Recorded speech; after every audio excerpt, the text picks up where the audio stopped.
Depuis l'annonce par Emmanuel Macron d'une troisième dose de vaccin anti-Covid nécessaire pour les plus de 65 ans s'ils veulent conserver leur passe sanitaire, c'est l'affluence dans les pharmacies, comme dans cette officine de Carcassonne où les demandes ont doublé avec une 40aine d'injections par semaine. Oui, il y a une affluence importante depuis du coup que le président de la République a fait des annonces.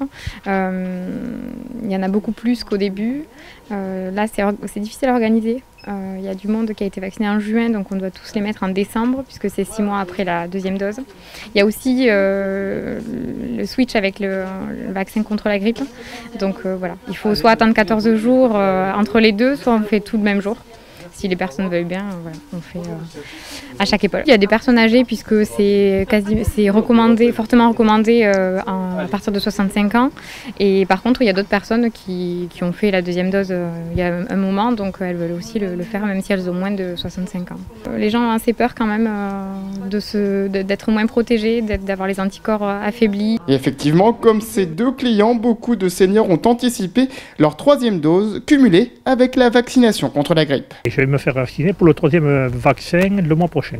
C'est important pour vous? Alors c'est très important, oui. Le vaccin au mois de janvier, le 4. Ah oui, il faut attendre les 6 mois. Oui, encore il faut attendre possible. Voilà. Pas de peur, Pas de peur, non, je vais avec plaisir. Après la fermeture du vaccinodrome de Domecq le week-end dernier, où faut-il se rendre pour se faire vacciner? Le centre hospitalier de Carcassonne a pris le relais, mais avec les pharmacies d'officine également. Donc voilà. Pour les personnes âgées, je trouve que c'est plus accessible d'aller en pharmacie d'officine que d'aller au centre hospitalier. Il faut s'inscrire sur Doctolib, c'est assez compliqué pour elles. Et nous, voilà, on répond de suite à la demande. On essaie d'organiser des listes assez assidûment pour que ce soit assez rapide. À partir du 1er décembre prochain, ce sont les 50-64 ans qui ont reçu leur deuxième dose depuis plus de 6 mois qui vont pouvoir bénéficier d'une piqûre de rappel.